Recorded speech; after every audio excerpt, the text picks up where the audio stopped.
السلام علیکم ورحمۃ اللہ وبرکاتہ۔ الحمد للہ الذی لم یزل عالما قدیرا سمیعا بصیرا والصلاة والسلام علی من ارسل شاہدا ومبشرا ونذیرا اما بعد فاعوذ باللہ السمیع العلیم من الشیطان الرجیم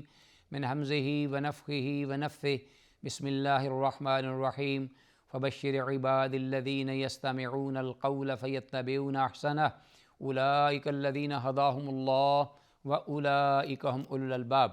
ناظرین، پیش خدمت ہے پروگرام صوت ہادی، اور بارگاہ عزدی میں دعا ہے کہ اللہ تعالیٰ جو کچھ بھی پروگرام کے ضمن میں کہا جائے اس کو سننے، سمجھنے اور پھر اس پر عمل پیرا ہونے کی توفیق عطا فرمائے۔ اللہم ارنا الحق حقا وارزقنا اتباعہ وارنا الباطل باطلا وارزقنا اجتنابہ، آمین یا الہ العالمین۔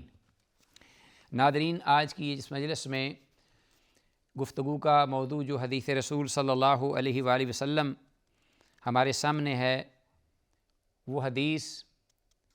اور اس باب کے ضمن میں دیگر احادیث، جس حدیث کا ہم نے گزشتہ پروگرام میں تذکرہ کیا تھا، میں چاہوں گا کہ حسب معمول پہلے باب کے الفاظ ذکر کرتے ہوئے آگے دوسری حدیث کی طرف ہم آئیں۔ تو مؤلف رحمہ اللہ نے جو باب ذکر کیا وہ کیا ہے؟ حج کے احکام و مسائل کے ضمن میں باب و تفضیل الحلق الی التقصیر و جواز التقصیر، کہ حلق اور یعنی سر منڈوانا اور سر کتروانا، سر کے بال کٹوانا، یہ دونوں درست ہیں حج یا عمرے میں، لیکن جو منڈوانا ہے یہ افضل ہے، جبکہ کٹوانا جو ہے یہ جائز ہے۔ تو اس سلسلے میں حدیث نمبر 818 ہم نے پڑھی تھی حضرت عبداللہ ابن عمر رضی اللہ عنہما کی، کہ انہوں نے خود یہ کام کیا اور حضرت رسول کریم صلی اللہ علیہ وسلم کے حوالے سے یہ بات ذکر فرمائی۔ آگے حدیث نمبر اسی باب کے تحت آج ہمارے پاس 819 ہے، 819، جو کہ عبداللہ ابن عمر رضی اللہ عنہما کی ہی حدیث ہے، کہ ان رسول اللہ صلی اللہ علیہ وسلم قال، کہ بے شک رسول اللہ صلی اللہ علیہ وسلم نے فرمایا، اللہم ارحم المحلقین، کہ اللہ رحم فرما جو کہ سر منڈواتے ہیں، تیری بارگاہ میں حاضر ہو کر تیرے مہمان بن کر اپنے سر منڈواتے ہیں۔ قالوا والمقصرین، صحابہ کرام رضوان اللہ علیہم اجمعین جو پاس تھے، انہوں نے جب سنا کہ رسول اللہ صلی اللہ علیہ وسلم سر منڈوانے والوں کے حق میں رحم کی دعا کر رہے ہیں اللہ کی بارگاہ میں، تو وہ کہنے لگے کہ اے اللہ کے رسول صلی اللہ علیہ وسلم، کہ آپ یہ بھی دعا فرمائیے کہ اللہم ارحم المقصرین، کہ اے اللہ جو مقصرین ہیں یعنی جو بال کٹواتے ہیں کینچی سے، ان پر بھی رحم فرما۔ تو قال اللہم ارحم المحلقین، دوبارہ رسول اللہ صلی اللہ علیہ وسلم نے جب صحابہ کرام رضوان اللہ علیہم اجمعین سے ان کی یہ بات، یہ دعا کی اپیل سنی، تو ارشاد فرمایا، دوبارہ یہ ارشاد فرمایا، اللہم ارحم المحلقین، کہ اے اللہ جو لوگ سر منڈواتے ہیں، جو لوگ سر منڈواتے ہیں ان پر رحم فرما۔ قالوا والمقصرین یا رسول اللہ، دوسری بار پھر صحابہ کرام رضوان اللہ علیہم اجمعین نے یہ بات فرمائی کہ اے اللہ کے رسول صلی اللہ علیہ وسلم، یہ بھی دعا فرمائیے ان لوگوں کے حق میں جنہوں نے سر منڈوائے ہیں، سر کٹوائے ہیں، یعنی سر کے بال کٹوائے ہیں کینچی وغیرہ سے، کہ اللہ ان پر بھی رحم فرما۔ قال والمقصرین، تو اس وقت دوسری بار رسول اللہ صلی اللہ علیہ وسلم نے جب یہ بات سنی تو یہ بات ارشاد فرمائی کہ اللہم ارحم المقصرین، کہ اے اللہ جو لوگ تیری بارگاہ میں تیرے گھر میں اس کی زیارت کے لیے حاضر ہوتے ہیں مہمان بن کر، اور وہ تیری بارگاہ میں عمرہ یا حج کرتے ہوئے اپنے سر کے بال کٹواتے ہیں، اللہ ان پر بھی رحم فرما۔ لیکن یہ دوسری بار کی اپیل کے بعد یہ رسول اللہ صلی اللہ علیہ وسلم نے بات فرمائی۔ تو ناظرین، یہ ہم نے تفصیل سے پہلے اپنے گزشتہ حلقوں میں گفتگو کی ہے اس بات پر، اور اب صرف اختصار سے، چونکہ مؤلف رحمہ اللہ نے باقاعدہ ان احادیث کا ذکر کر دیا ہے، اس وقت ہم نے ان احادیث کا بھی تذکرہ کیا تھا، لیکن اختصار کے ساتھ میں چاہتا ہوں کہ اس کی طرف صرف اشارہ کرتا چلوں۔ تو اس بارے میں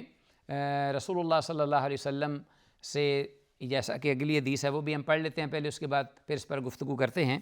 اسی باب کے تحت یہ حدیث ہے، حدیث نمبر 820، 820، جو کہ مؤلف رحمہ اللہ نے یہ ذکر کی ہے کہ سر منڈوانا افضل ہے، لیکن بال کے سر کٹوانا بھی جائز ہیں، افضل نہیں۔ حضرت ابو ہریرہ رضی اللہ تعالیٰ عنہ کی حدیث ہے، قال فرماتے ہیں قال رسول اللہ صلی اللہ علیہ وسلم، اللہ کے رسول صلی اللہ علیہ وسلم نے ارشاد فرمایا، اللہم اغفر للمحلقین، کہ اے اللہ معاف فرما دے سر منڈوانے والوں کے گناہوں کو۔ تو یہاں اس حدیث میں استغفار کے ذکر ہیں، جبکہ اوپر کی حدیث میں رحم کے الفاظ تھے۔ تو اللہ کے رسول صلی اللہ علیہ وسلم نے دونوں جگہ پر، ایک اور مقام تھا یعنی حدیبیہ کے مقام پر بھی یہ دعا فرمائی تھی، اور حجۃ الوداع کے موقع پر بھی یہ دعا فرمائی تھی۔ تو ہر دو مقامات پر آپ صلی اللہ علیہ وسلم نے رحم کی دعا کے الفاظ بھی فرمائے، اور گناہوں کی معافی یعنی مغفرت کے بارے میں بھی اللہ کی بارگاہ میں دعا کی۔ تو دونوں قسم کے الفاظ اوپر کی حدیث میں رحم کے ہیں، اللہم ارحم المقصرین والمحلقین، اور نیچے یہاں الفاظ ہیں حضرت ابو ہریرہ رضی اللہ عنہ کی حدیث میں اللہم اغفر للمحلقین۔ تو دونوں دعائیہ الفاظ ہیں کہ اے اللہ محلقین، جو جنہوں نے اپنے سر کے بال منڈوائے ہیں ریزر سے یا مکمل طور پر صاف کیے ہیں، ان کے گناہوں کو معاف فرما دے۔ قالوا وللمقصرین، صحابہ کرام رضوان اللہ علیہم اجمعین نے سنا تو فرمایا کہ اے اللہ کے رسول صلی اللہ علیہ وسلم، آپ مقصرین جو کہ کٹوانے والے ان کے حق میں بھی یہ دعا کیجئے۔ قال اللہم اغفر للمحلقین، آپ نے دوبارہ یہ الفاظ فرمایا کہ اے اللہ جو لوگ سر منڈواتے ہیں ان کا کام چونکہ افضل ہے، اس لیے ان کے حق میں کہ اللہ ان کے گناہوں کو معاف کر دے۔ قالوا وللمقصرین، صحابہ کرام رضوان اللہ علیہم اجمعین نے دوبارہ یہ اپیل فرمائی کہ اے اللہ کے رسول صلی اللہ علیہ وسلم کہ یہ بھی فرما دیجئے دعا اللہ کے بارگاہ میں جنہوں نے منڈوائے ہیں سر، کیونکہ وہ صحابہ جو کہ عمرہ کر کے حلال ہو گئے تھے انہوں نے اپنے سر کٹوا لیے تھے، ان کے بال کٹے تھے، انہوں نے منڈوائے نہیں تھے، تو وہ بھی چاہ رہے تھے کہ ہم بھی رسول اللہ صلی اللہ علیہ وسلم کی اس دعا کے مستحق بن جائیں، تو وہ بار بار اس لیے اپیل کر رہے تھے رسول اللہ صلی اللہ علیہ وسلم سے۔ تو آپ صلی اللہ علیہ وسلم نے دوبارہ یہ فرمایا کہ قالوا وللمقصرین، قالها ثلاثا قال وللمقصرین، تیسری بار رسول اللہ صلی اللہ علیہ وسلم نے یہ ارشاد فرمایا کہ اللہم اغفر للمقصرین، کہ اے اللہ معاف کر دے ان لوگوں کے گناہوں کو جو کہ تیری بارگاہ میں آ کر اپنے سر کے بال کٹواتے ہیں کینچی سے، یعنی کم کاٹتے ہیں، سارے نہیں، منڈواتے نہیں ہیں۔ تو یہ ناظرین حدیث بھی ہمارے سامنے ہے، اور اس کے بعد حضرت عبداللہ بن عمر رضی اللہ عنہما کی حدیث بھی ہمارے سامنے ہے، اور اس سے پہلے ہم نے یہ بات ذکر کی تھی جب تفصیل سے ہم نے گفتگو کی تھی کہ یہ ترجیح کیوں دی گئی، جنہوں نے سر منڈوایا اور جنہوں نے سر کے بال کٹوائے ان کے لیے ایک بار دعا، اور ان بقیہ کے لیے جو ہے وہ 2 یا 3 بار دعا، کیونکہ امام نافع جو ہیں حضرت عبداللہ بن عمر رضی اللہ عنہما کے شاگرد اور امام مالک کے استاد حضرت نافع، ان کے جو شاگرد امام لیث ہیں وہ کہتے ہیں کہ حدثنی نافع، کہ مجھے میرے استاد نافع نے بیان کیا، اور اس میں قالھا ثلاثا، 3 بار یعنی تیسری مرتبہ دعا کی مقصرین کے لیے، مغفرت کی یا رحمت کی۔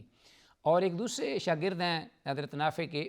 ان کا نام ہے عبید اللہ، وہ کہتے ہیں کہ حدثنی نافع، کہ میرے استاذ محترم امام نافع نے مجھے یہ بات کہی کہ اللہ کے رسول صلی اللہ علیہ وسلم نے 4تھی بار یہ الفاظ کہے وللمقصرین، اللہم اغفر للمقصرین اور اللہم ارحم المقصرین، تو 3 بار گویا کہ دعائیں کیں ان کے حق میں، اور 4تھی بار دعا کی سر کے بال کٹوانے والوں کے حق میں۔ بہرحال یہ ہم نے پچھلی دفعہ یہ بھی اشارہ کیا تھا کہ عرب جو تھے وہ چونکہ لمبے بال رکھوانا اپنی زینت سمجھتے تھے، تو بالوں کو کٹوانا ان کے لیے بڑا گراں گزرتا تھا کہ ہم سر منڈوائیں اور اپنے سر کے بال کٹوائیں۔ آج کل بھی ایسے کچھ رجحان نوجوانوں میں دیکھنے میں آتا ہے کہ وہ کہتے ہیں کہ ہماری زلفیں خراب نہ ہو جائیں، حج اور عمرے میں بھی وہ یہ چاہتے ہیں کہ ہمارے بال جو ہیں وہ سارے نہ کٹیں، تھوڑے تھوڑے کر کے وہ سر کے بعض حصوں کے وہ بال کاٹ رہے ہوتے ہیں پکڑ کر تھوڑے تھوڑے، تو یہ درست نہیں ہے طریقہ۔ سارے بال کے جو سر کے سارے بال ہیں یا کٹوائے جائیں یا منڈوائے جائیں۔ تو رسول اللہ صلی اللہ علیہ وسلم نے اسی لیے 3 بار ان کے حق میں دعا کی، اس لیے کہ جب آپ نے یہ فرمایا کہ اپنے سر منڈواؤ، قرآن مجید میں تو دونوں چیزوں کا ذکر ہے کہ اور ولا تحلقوا رؤوسکم حتی یبلغ الہدی محلہ، یہاں حلق کے الفاظ ہیں کہ اس وقت تک بال نہ کٹوا جب تک کہ قربانی نہ ہو جائے، قربانی کا جانور، تو صحابہ کرام رضوان اللہ علیہم اجمعین پل پڑے اللہ کے رسول صلی اللہ علیہ وسلم کی اس بات پر، اور انہوں نے فوراً بحکم کی تعمیل کی۔ تو آپ صلی اللہ علیہ وسلم نے فرط مسرت سے خوش ہو کر کہ میری ان بات پر انہوں نے بالکل بات کو سوچا تک نہیں، اور فوراً باوجود کہ وہ چاہتے ہیں کہ ہمارے بال رہتے یا خوبصورت لگتے ہیں، ان کے لیے مشکل ہے کٹوانا، لیکن میری بات پہ انہوں نے سروں کو منڈوایا ہے، اور کچھ لوگوں نے کٹوایا ہے۔ تو اس لیے سنت کی مطابقت میں جلدی، اور اس میں یہ والہانہ عقیدت اور جذبہ اور محبت، اس بنا پر اللہ کے رسول صلی اللہ علیہ وسلم نے بھی، علماء کہتے ہیں، ان کے حق میں 3 بار دعائیں کی خوش ہو کر۔ واللہ اعلم وعلم بالصواب۔ آگے آتے ہیں ایک اور کتاب الحج کے سلسلے میں جو مؤلف رحمہ اللہ نے باب ذکر کیا ہے، احکام و مسائل کا سلسلہ جاری ہے۔ میں چاہوں گا کہ پہلے باب کے الفاظ آپ کے سامنے رکھوں۔ باب بیان ان السنہ یوم النحر ان یرمی ثم ینحر ثم یحلق والابتداء فی الحق بالجانب الایمن من راس المحلوق۔ تو ناظرین، یہ جو باب عربی زبان کا مؤلف نے ذکر کیا اور آگے اس کے تحت احادیث لائے ہیں، تو اس میں مؤلف رحمہ اللہ یہ باور کرانا چاہتے ہیں کہ یوم النحر یعنی قربانی کے دن کرنے کے 4 کام ہیں، کہ ان کو بہرحال ترتیب سے کرنا افضل ہے اور سنت ہے، مستحب ہے، بہتر ہے، لیکن اگر کوئی آگے پیچھے ہو جائے تو اس کے لیے جائز ہے، ثواب اور اجر میں کمی نہیں ہوگی، نہ ہی اس پر کوئی کفارہ یا دم ہے۔ اس بات کے بارے میں کہ سنت طریقہ یہی ہے قیامت یوم النحر کو کہ سب سے پہلے رمی کرے، جیسا کہ ہم نے ذکر کیا کہ رمی جمرہ عقبہ کی رمی ہوگی سب سے پہلے، اور پھر یعنی سورج طلوع ہونے کے بعد عام نارمل حالات میں، ثم ینحر پھر وہ قربانی کرے، ثم یحلق پھر وہ بال جو ہے وہ منڈوائے، حلق کروائے، فالابتداء فی الحق بالجانب الایمن، اور حلق کرتے ہوئے یہ بھی بات کہی کہ دائیں جانب سے شروع کرے اس کو منڈوانا سر کے بالوں کو۔ تو رسول اللہ صلی اللہ علیہ وسلم کا چونکہ یہ طریقہ کار تھا کہ آپ کوئی بھی کام اچھا کرتے تھے، اور چونکہ یہ بھی ایک حج کے مناسک میں سے ایک منسک عبادت ہے اللہ کی رضا کے لیے سر کو منڈوانا، تو اس لیے اس کو بھی دائیں جانب، دائیں پہلو سے شروع کیا جائے، یہ زیادہ بہتر ہے۔ والابتداء فی الحق بالجانب الایمن من راس المحلوق، جس کا سر مونڈا جا رہا ہے تو اس کی دائیں جانب سے اس کا مونڈنا جو ہے وہ اس کا آغاز کیا جائے، شروع کیا جائے۔ یہ تھے بالفاظ باب کے۔ اب اس ضمن میں اس باب کے تحت جو حدیث آئی ہے وہ ہے حدیث نمبر 821 اس میں حضرت انس بن مالک رضی اللہ تعالیٰ عنہ کی حدیث ہے کہ وہ فرماتے ہیں ان رسول اللہ صلی اللہ علیہ وسلم لما حلق رأسہ، جب اللہ کے رسول صلی اللہ علیہ وسلم نے اپنے سر مبارک کا حلق کیا یعنی بال مونڈے، تو کان ابو طلحہ اول من اخذ من شعرہ، تو حضرت ابو طلحہ رضی اللہ تعالیٰ عنہ، حضرت ابو طلحہ انصاری جلیل القدر صحابی ہیں، وہ تھے جنہوں نے سب سے پہلے آپ کے بال لیے۔ تو چونکہ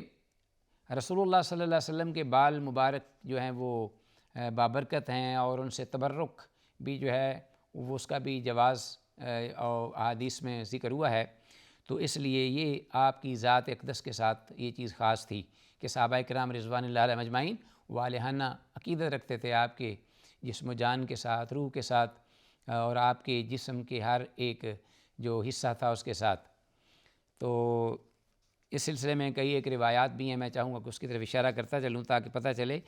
لیکن اس سے پہلے ایک بات وہ کہوں گا کہ امام بخاری رحمہ اللہ نے اس حدیث کو ذکر کیا ہے باب الماء الذی یغسل بہ شعر الانسان، اس پانی کے حکم کے بارے میں جس پانی سے انسان کے بال جو ہیں وہ بگوئے جائیں یا دھوئے جائیں، تو اس پانی کا کیا حکم ہے کہ جس میں انسان کے بال گر جاتے ہیں۔ اس باب کے تحت یہ حدیث ذکر کی ہے رسول اللہ صلی اللہ علیہ وسلم کی، اور ذکر کرنا یہ مقصود ہے کہ جب انسان کے بال الگ ہو جائیں سر سے، الگ ہونے پر بھی وہ پاک ہی رہتے ہیں، اور اگر وہ پانی میں گر جائیں تو وہ پانی بھی پاک ہی رہے گا۔ تو پانی جو ہے وہ گدلا نہیں ہوگا، نہ ہی پانی ایسا کہ جس میں کوئی نجاست وغیرہ کا احتمال ہو، بالکل پاک اور صاف رہے گا بال گرنے پر بھی۔ تو ان کا استعمال جائز ہے، ان بالوں کا استعمال جائز ہے، جس طرح کہ حضرت عطا بن ابی رباح رحمۃ اللہ علیہ ان کے بارے میں امام بخاری رحمہ اللہ نے یہ بات ذکر کی ہے، وَقَانَ عَطَاء لَا يَرَى بِهِ بَأْسًا أَن يُتَّخَذَ مِنْهَا الْخُيُوطُ وَالْحِبَالُ، کہ حضرت عطاء بن ابی رباح تو اس بارے میں کوئی حرج نہیں سمجھتے تھے کہ انسانوں کے بال جو ہیں وہ کاٹ کر مونڈ کر یا کاٹ کر اگر الگ کر لیے جائیں اور لمبے بال ہوں تو ان سے ایک انسان اپنی ضرورت کی کوئی رسیاں بنا لے یا اونی کوئی چیز جو ہے وہ بن لے، تو اس میں کوئی حرج نہیں سمجھتے تھے، اس لیے کہ وہ بالکل پاک ہیں۔ امام ابو حنیفہ رحمہ اللہ کے ہاں یا اناف کے ہاں یہ ہے کہ وہ بھی پاک ہی سمجھتے ہیں انسانوں کے بالوں کو، لیکن وہ عزت و احترام کے طور پر ان کا استعمال درست نہیں سمجھتے، کہ چونکہ انسانیت کے جسم سے الگ ہونے والی چیزوں کے احترام کا یہ تقاضا ہے کہ ان کو استعمال میں نہ لایا جائے بلکہ انہیں کہیں محفوظ کیا جائے۔ تو بہرحال یہ جو رسول اللہ صلی اللہ علیہ وآلہ وسلم کے بال مبارک ہیں، منہ مبارک، ان کے بارے میں احادیث میں خاص طور پر یہ ذکر آیا ہے کہ صحابہ اکرام رضوان اللہ علیہم اجمعین ان کے ساتھ والہانہ عقیدت رکھتے تھے۔ صرف حضرت ابو طلحہ رضی اللہ عنہ کی بات نہیں تھی بلکہ سارے صحابہ، انہی کا یہ مقصد یہ ہوتا تھا، ان کا جذبہ کہ ہم رسول اللہ صلی اللہ علیہ وسلم کے بال جو ہیں وہ رکھیں اور ان سے تبرک جو ہے وہ لیں۔ اس سلسلے میں دیکھیے کہ حضرت عبیدہ سلمان جو ہیں وہ کہتے ہیں ابن سیرین، ان سے حضرت ابن سیرین جو ہیں انہوں نے کہا، ابن سیرین کہتے ہیں کہ ہمارے پاس نبی مکرم صلی اللہ علیہ وسلم کے منہ مبارک ہیں جو ہمیں حضرت انس یا ان کے اہل خانہ کی جانب سے ملے تھے۔ حضرت انس رضی اللہ تعالیٰ عنہ جو کہ اللہ کے رسول صلی اللہ علیہ وسلم کے خادم تھے اور نانہالی تعلق تھا، رشتہ تھا مدینہ میں، ان کی طرف سے۔ تو ابن سیرین یہ کہتے ہیں حضرت عبیدہ سلمان سے، تو کہتے ہیں کہ اس پر عبیدہ کہنے لگے کہ لَأَن تَكُونَ عِنْدِي شَعْرَةٌ مِّنْهُ أَحَبُّ إِلَيَّ مِنَ الدُّنْيَا وَمَا فِيهَا، کہ اگر میرے پاس بال ہوتے رسول اللہ صلی اللہ علیہ وسلم کے تو میرے پاس یہ اتنی بڑی نعمت ہوتی کہ کائنات کی سب سے بڑی نعمتوں میں سے سب سے بڑھ کر وہ میں اس کو محبوب سمجھتا کہ یہ میرے پاس ایک اللہ نے نعمت عطا کی ہے۔ اور اسی طرح دوسری جگہ پر بھی حضرت انس رضی اللہ تعالیٰ عنہ خود فرماتے ہیں کہ میں نے دیکھا رسول اللہ صلی اللہ علیہ وسلم جب اپنے منہ مبارک حجام سے کٹواتے تھے تو صحابہ کرام رضوان اللہ علیہم اجمعین آپ کے ارد گرد بھیڑ لگائے ہوتے تھے تاکہ آپ کے کٹنے والے بال جو ہیں وہ ہم ان سے لے کر حاصل کر کے تبرک حاصل کریں۔ اور عبداللہ بن موہب رحمہ اللہ کہتے ہیں کہ میرے گھر والوں نے مجھے ایک پیالہ دے کر ام المومنین حضرت ام سلمہ رضی اللہ تعالیٰ عنہ کے پاس بھیجا، کیونکہ ان کے پاس چاندی کی خوبصورت ڈبیا میں رسول اللہ صلی اللہ علیہ وسلم کے